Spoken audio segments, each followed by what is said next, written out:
नमस्ते मित्रों। आज हम हिंदी के प्रसिद्ध कवि धूमिल की रोटी और संसद कविता को समझने की कोशिश करेंगे। रोटी और संसद हिंदी की अत्यंत महत्वपूर्ण कविता है।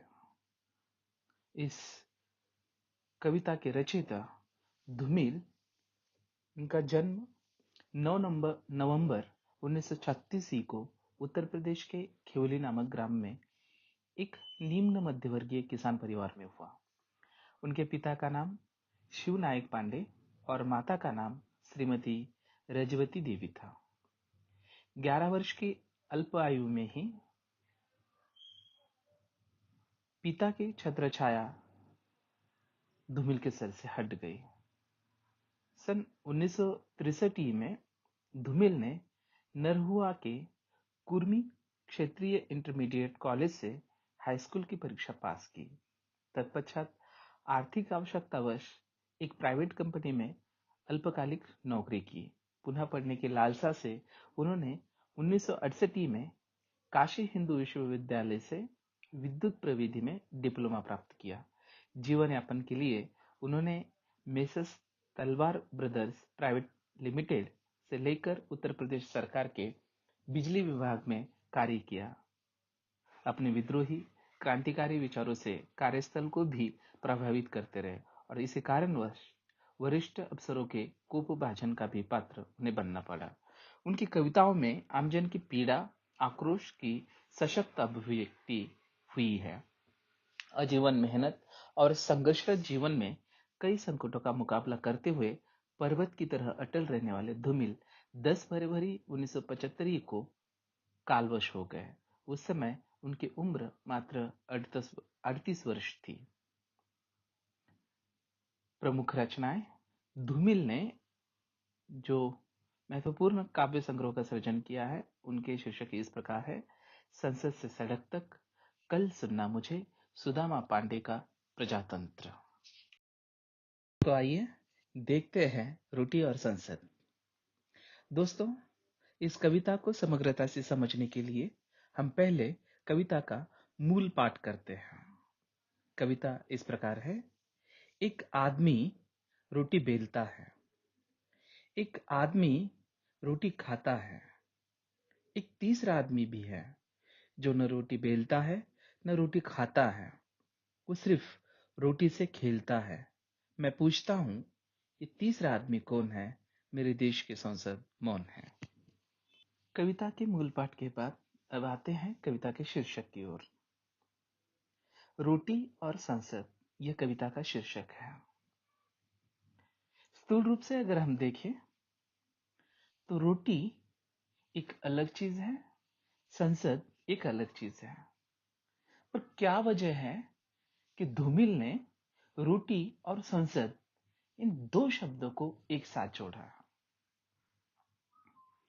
इस बात पर अगर हम गौर करें, इस शीर्षक को अगर हम समझने की कोशिश करें, तो हमें कविता भी बहुत आसानी के साथ समझ में आ सकती है। कविता में व्यक्त संवेदना को अगर समझना है तो बहुत जरूरी है कि हम शीर्षक पर समग्रता से गौर करें, अपना ध्यान केंद्रित करें। तो रोटी सबकी आवश्यकता है। अगर जिंदा रहना है तो सिवाय रोटी के जिंदा रहना मुश्किल है, नामुमकिन है। अब रोटी की हद तक ये बात ठीक है, पर रोटी को संसद के साथ क्यों जोड़ा गया? तो रोटी और संसद का यह जो संबंध है, इसे समझने के लिए हम थोड़ा सा कविता को फिर से देखते हैं। कविता इस प्रकार शुरू हो रही है: एक आदमी रोटी बेलता है, एक आदमी रोटी खाता है, एक तीसरा आदमी भी है जो न रोटी बेलता है न रोटी खाता है, वो सिर्फ रोटी से खेलता है। मैं पूछता हूं, ये तीसरा आदमी कौन है? मेरे देश की संसद मौन है। मुख्य रूप से हम इस कविता को दो हिस्सों में विभाजित कर सकते हैं। पहला हिस्सा उन लोगों का है जो मेहनतकश है, श्रमिक है, मजदूर है, किसान हैं जो इस देश को, इस दुनिया को अपनी मेहनत से बनाते हैं, इस दुनिया को एक आकार देते हैं। यूं समझिए कि इस देश को, इस दुनिया को बनाने में सबसे महत्वपूर्ण योगदान अगर किसी का है तो वह ये लोग हैं, मेहनतकश लोग। अब इन मेहनतकश लोगों को जीवन यापन के लिए रोटी की जरूरत है, पर इन्हें रोटी मिलनी चाहिए या नहीं मिलनी चाहिए?